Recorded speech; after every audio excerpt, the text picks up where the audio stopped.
Part 1. The Ultimatum. The stars had always called to humanity. For thousands of years, people looked up at the night sky and dreamed of what lay beyond. In the year 2347, those dreams became real.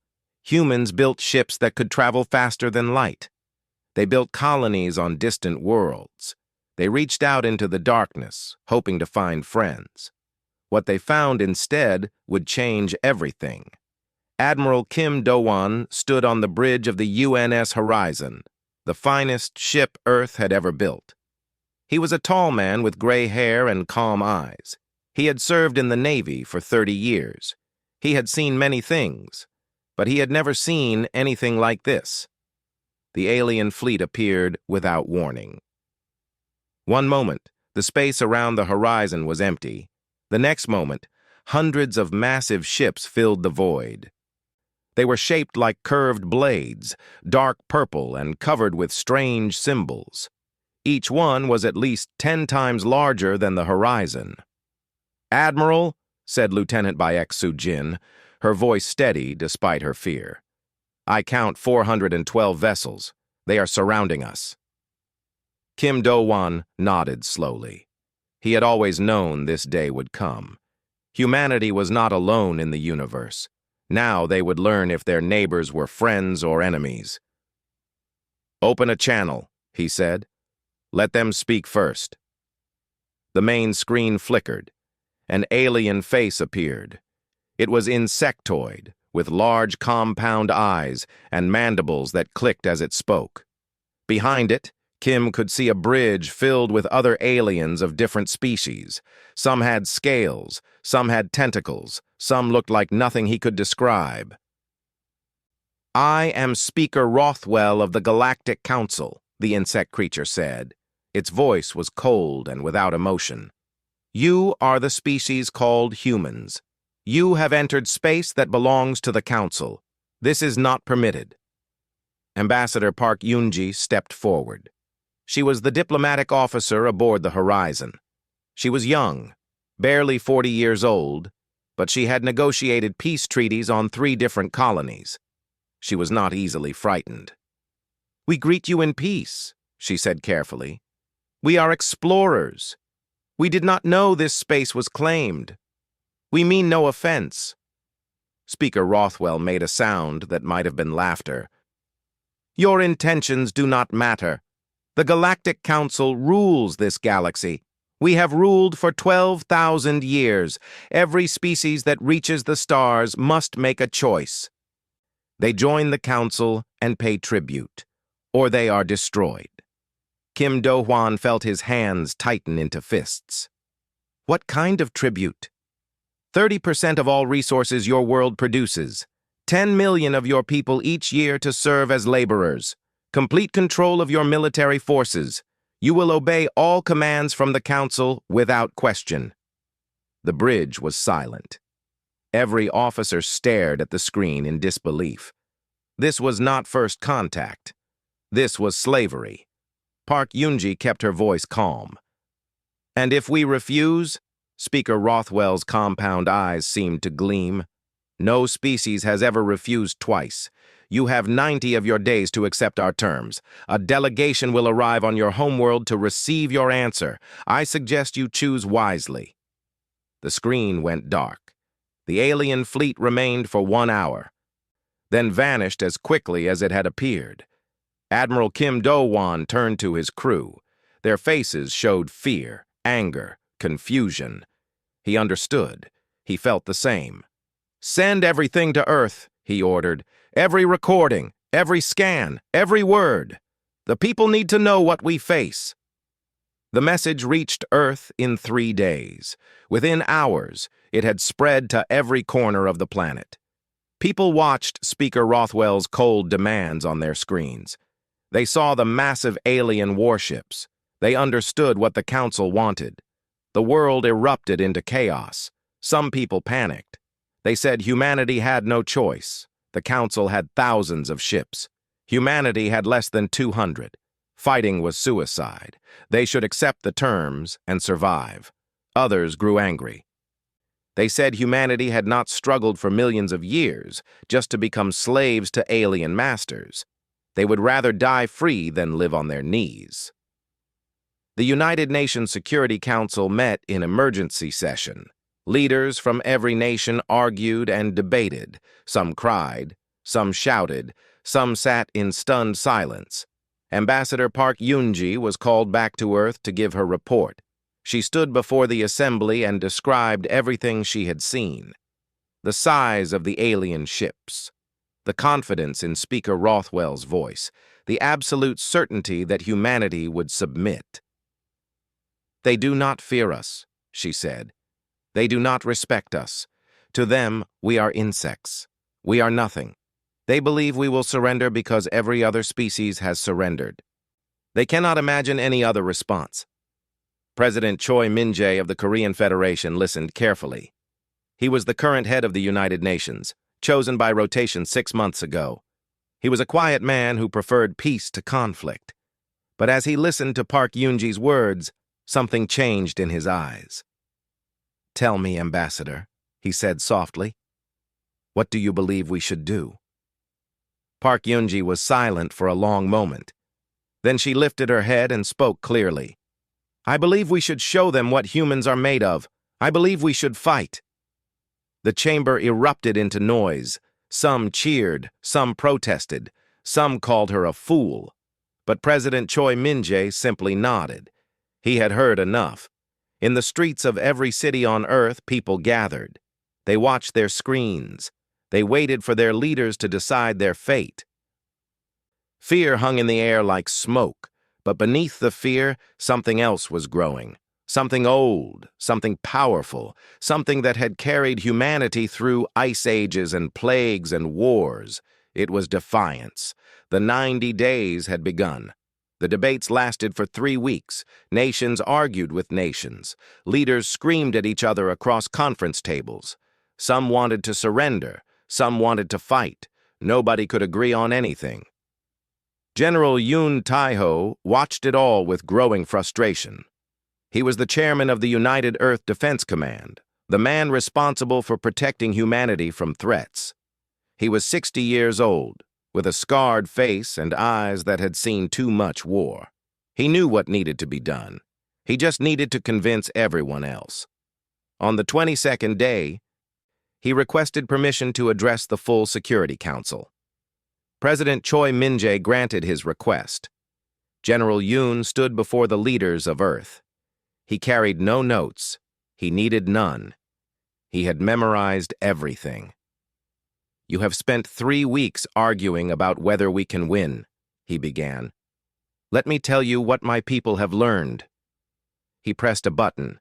A hologram appeared showing the alien fleet.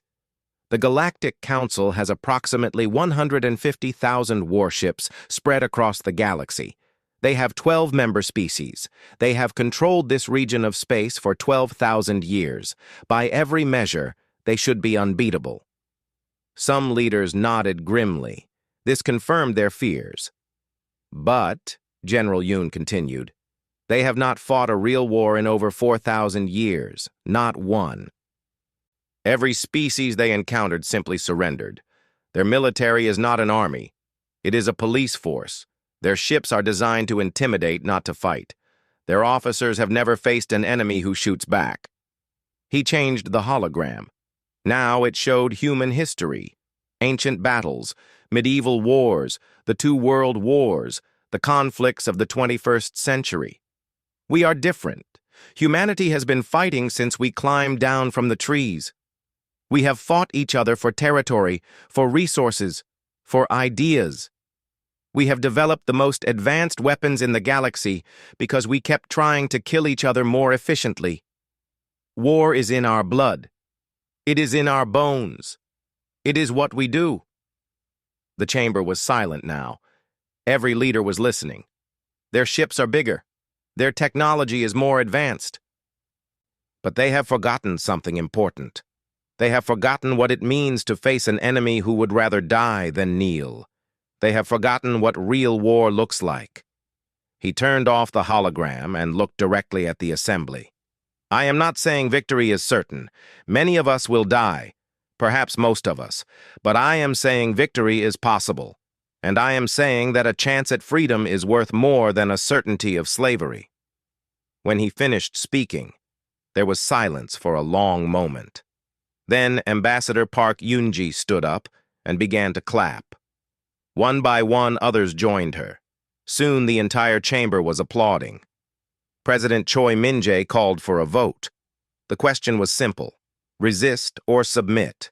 147 nations voted to resist. 41 abstained. Not a single nation voted to submit. Humanity had made its choice.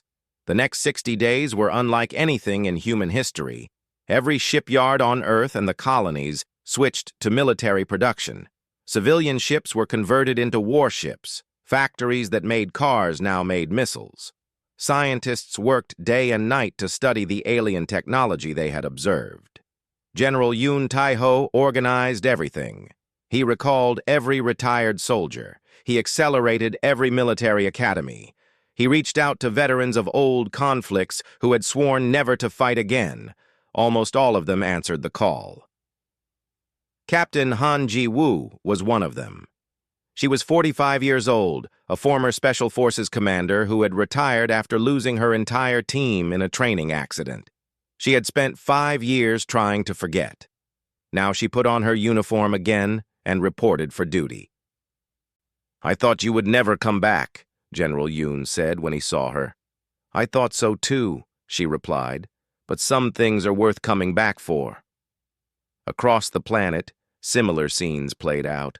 Old soldiers picked up weapons. Young volunteers lined up at recruitment centers.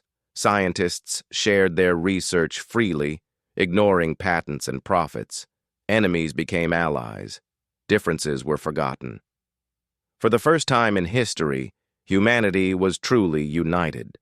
On the 89th day, a council delegation arrived in orbit around Earth.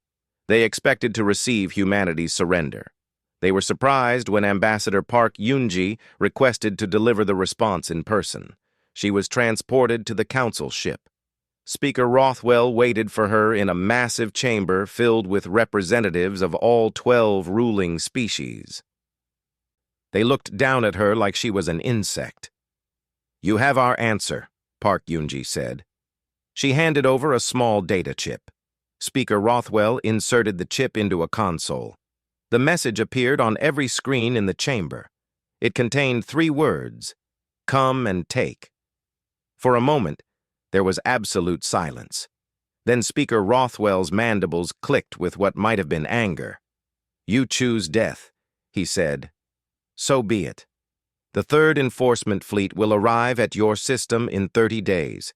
They will destroy everything you have built. Your species will become a memory, a warning to others who might dream of defiance." Park Yoon-ji smiled. It was not a friendly smile. "We will be waiting," she said. She was returned to Earth. When her shuttle landed, a crowd of thousands was waiting. They had all watched the transmission. They had all seen her deliver humanity's response. As she stepped out, the crowd began to chant. The sound spread across the planet. In every city, in every language, people were chanting the same 3 words: "Come and take." The war had begun. Commander Grantham was bored. He had served the Galactic Council for 200 years. He had pacified 17 species in his career. Every mission was the same. He would arrive with overwhelming force. The primitives would see his fleet and surrender. Sometimes a few ships would try to fight, and he would destroy them as examples. Then the survivors would fall in line. He expected this mission to be no different.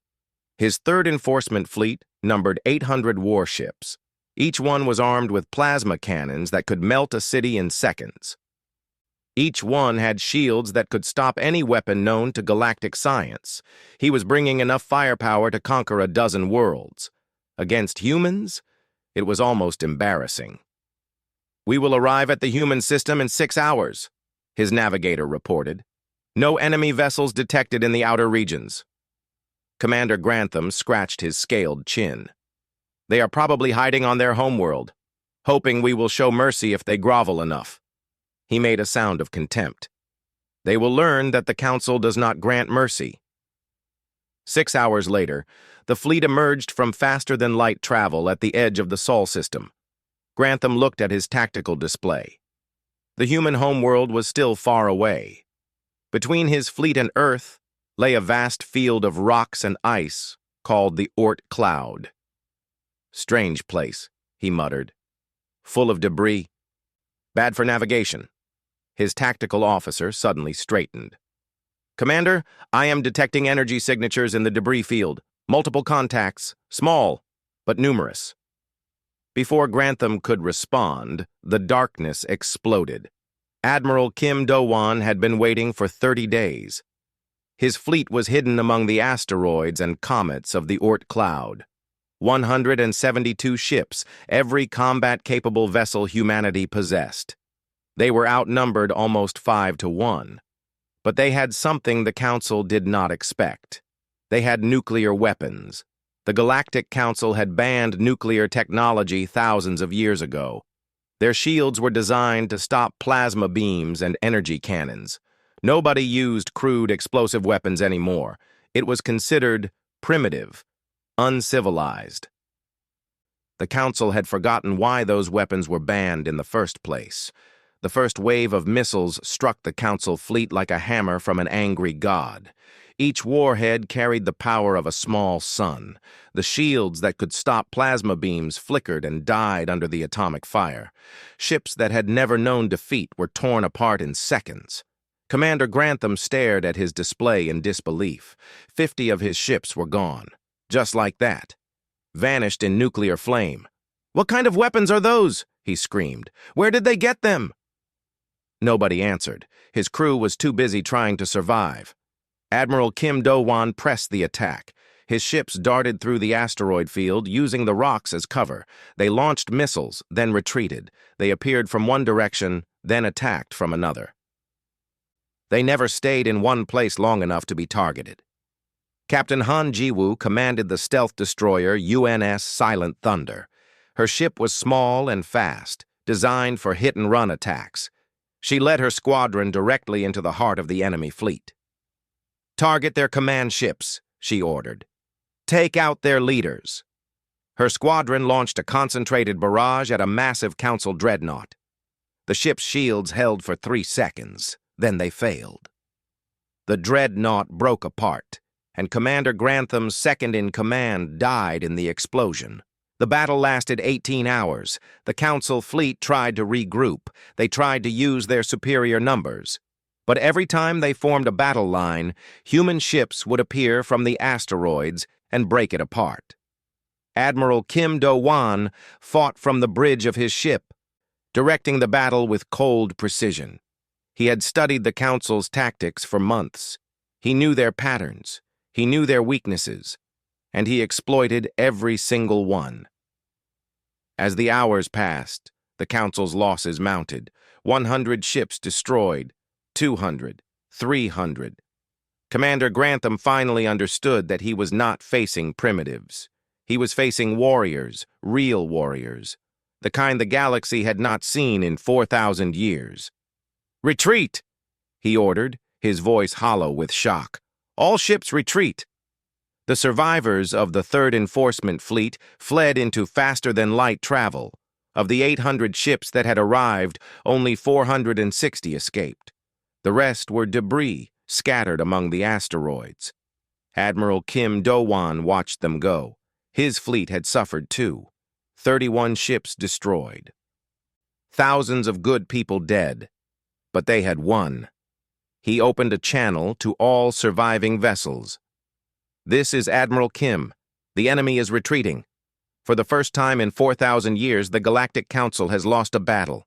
They came expecting slaves. They found warriors instead." Across the fleet, crews began to cheer. They had done the impossible. On Earth, the news spread within hours. People poured into the streets. They laughed. They cried. They held each other and celebrated. But General Yoon Tae-ho did not celebrate. He sat in his command center, studying the reports. They had won this battle. But he knew the Council would not accept defeat. They would return with their full strength, and next time there would be no surprise.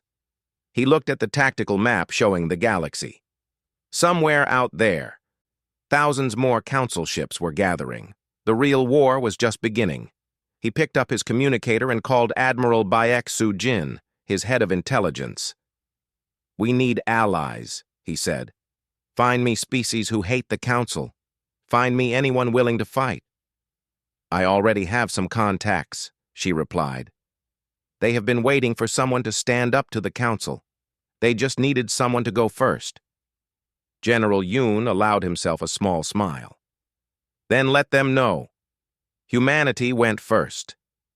Now it is time for others to follow."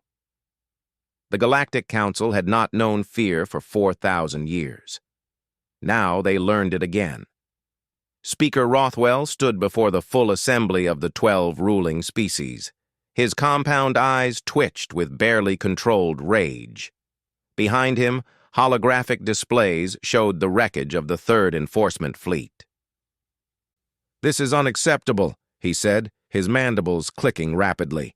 "A primitive species has humiliated us. The galaxy is watching. If we do not crush these humans completely, others will think they can defy us too."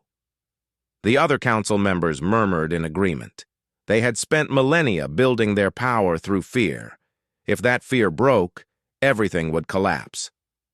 "I propose total mobilization," Speaker Rothwell continued. "All 12 species will commit their full military strength. We will gather 20,000 warships. We will burn their homeworld to ash. We will hunt down every human in the galaxy. Their species will become a warning carved in fire." The vote was unanimous. For the first time in living memory, the entire Council went to war. Far across the galaxy, Admiral Baek Su-jin received the news. She was not surprised. She had expected this reaction. Baek Su-jin was not a soldier. She was a spy. For the past 60 days, she had been building a network of contacts throughout Council space. She had found something the Council had tried to bury: rebellion. Beneath the surface of the Council's perfect order, anger was burning. Dozens of species had been enslaved for centuries. They remembered freedom. They remembered pride. They had simply been waiting for a chance to fight back. Now that chance had come. The Valorians were the first to answer her call. They were a tall, slender species with silver skin and 4 arms. The Council had conquered them 600 years ago and forced them to work in the deep mines of a dozen worlds. They had never stopped dreaming of revenge. Their leader, a scarred female named Silwook, met with Baek Su-jin through a secret communication channel. "We have watched your battle," Silwook said. "We saw your ships tear through the Council fleet. We did not believe it was possible, but we saw it with our own eyes." "It is possible," Baek Su-jin replied. "The Council is not invincible. They have just made everyone believe they are. Help us prove them wrong." Silwook was silent for a long moment. Then she nodded. "We have hidden ships, old ships from before our conquest. We have kept them secret for 600 years, waiting for this moment. They are yours." The Valorians brought 80 ships and 20,000 warriors. Next came the Kathrani. They were a small species, barely a meter tall, with thick fur and sharp claws. The Council had stripped their homeworld of all resources and left it a dead rock. The survivors had scattered across the galaxy, nursing their hatred. Their representative, a grizzled male named Boksoon, was blunt. "We have nothing left to lose. The Council took everything from us. Give us a chance to hurt them and we will fight until our last breath." The Kathrani brought 40 ships and the best sabotage teams in the galaxy. Then the Dulmar joined, then the Vexari, then the Morath. One by one, the subjugated species of the galaxy answered humanity's call. They brought ships, soldiers, intelligence, and, most importantly, hope. General Yoon Tae-ho looked at the growing list of allies and felt something he had not felt in months: optimism. "We have over 400 ships from our allies," he reported to President Choi Min-jae. "Combined with our own fleet of 300 vessels, we have a real fighting force." "Still outnumbered almost 30-1, the president observed. "Yes, but we will not fight them head-on. We will make them bleed from 1,000 cuts." General Yoon unveiled his strategy. Instead of waiting for the Council Armada to reach Earth, humanity would strike first. They would attack supply lines, destroy shipyards, cut communication networks. They would force the Council to fight a war on dozens of fronts instead of one. Captain Han Ji-woo volunteered for the most dangerous mission, destroying the Nexus station. The Nexus was the Council's primary military communication hub. It coordinated the movements of every fleet in the galaxy. If it fell, the Council Armada would be blind and confused. "The Nexus is protected by 200 warships," Admiral Kim Do-hwan warned her. "And it is deep in Council territory. If anything goes wrong, there will be no rescue." Captain Han smiled. "Then nothing will go wrong." She took the UNS Silent Thunder and a squadron of 12 stealth destroyers. They traveled for weeks through enemy space, avoiding patrols and hiding in the shadows of dead planets. Finally, they reached the Nexus system. The station was massive, a spinning ring of metal and light the size of a small moon.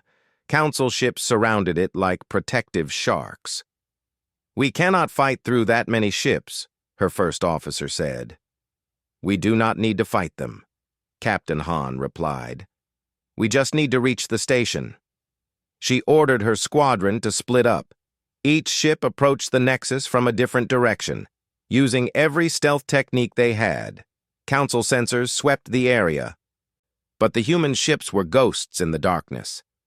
At exactly midnight, all 12 destroyers launched their missiles simultaneously. The Nexus station's shields were designed to stop attacks from one direction. They could not stop attacks from 12. Nuclear fire consumed the station. The communication hub that had coordinated Council fleets for centuries was gone in seconds. Captain Han and her squadron escaped in the chaos, jumping to faster than light before the Council ships could react. Across the galaxy, Council commanders suddenly found themselves alone. Their orders stopped coming. Their coordination collapsed. Some fleets went to the wrong systems. Others waited for instructions that never arrived. Speaker Rothwell received the news on the eve of his great assault. For a moment, he could not speak. Then he made a sound that the translators could not interpret. Those who heard it said it sounded like fear. The Arcturus system was beautiful. 3 golden suns circled each other in an endless dance. Ancient civilizations had once worshipped those suns as gods. Now they would witness the battle that decided the fate of the galaxy. Admiral Kim Do-hwan stood on the bridge of the UNS Defiance, humanity's new flagship. It was the largest warship Earth had ever built, constructed in secret over the past 6 months. Around him, 1,200 human ships waited in formation. Behind them, 400 vessels from the coalition of the Defiant took their positions. Valorian battlecruisers, Kathrani raiders, Dolmar carriers, ships from a dozen species, all united by a common enemy. Facing them was the might of the Galactic Council. 15,000 warships gathered from every corner of their empire. It was the largest fleet ever assembled in galactic history. Admiral Kim looked at the tactical display. The numbers were still terrible. They were outgunned 10-1. Many of his people would not survive this day, but they would fight anyway, because some things were worth dying for. "All ships," he said calmly. "This is Admiral Kim. Today we face the full strength of those who would enslave us. They believe numbers will decide this battle. They are wrong. What decides battles is courage, will, the refusal to surrender even when victory seems impossible." He paused, looking at the faces of his crew. They were afraid, but they were also determined. "Today we fight for everyone who ever dreamed of freedom. Today, we fight for every child who deserves to grow up without chains. Today, we fight for the future of our species and all species who stand with us. Today, we show the galaxy what it means to be human." He drew a deep breath. "All ships, advance." The battle began. The Council fleet came forward in a massive wave, expecting to overwhelm the defenders with sheer numbers. But Admiral Kim had studied their tactics. He knew they would attack in a predictable pattern. Human ships formed into small, fast squadrons. They did not try to match the Council line to line. Instead, they darted through gaps in the enemy formation, striking vulnerable points and withdrawing before they could be surrounded. Captain Han Ji-woo led her squadron directly at the enemy center. Her ships launched everything they had at a cluster of Council command ships. 3 of them exploded before the Council could react. "Keep moving," she ordered. "Never stop. Never give them a target." Coalition ships fought with the fury of centuries of oppression. Valorian warriors screamed ancient battle cries as they rammed their vessels into Council cruisers. Kathrani sabotage teams boarded enemy ships and destroyed them from within. Dulmar pilots flew suicide runs into engine cores, dying so their comrades could live. For 3 days, the battle raged, the Arcturus system filled with debris and fire. Ships died by the hundreds. Crews fought until their weapons were empty, then fought with whatever they could find. Admiral Kim never left his bridge. He directed the battle without rest, sending reinforcements where they were needed, withdrawing forces before they were destroyed. His voice was calm even as the Defiance took hit after hit. General Yoon Tae-ho coordinated everything from Earth, watching through real-time communications. He saw ships die. He saw friends vanish in nuclear fire.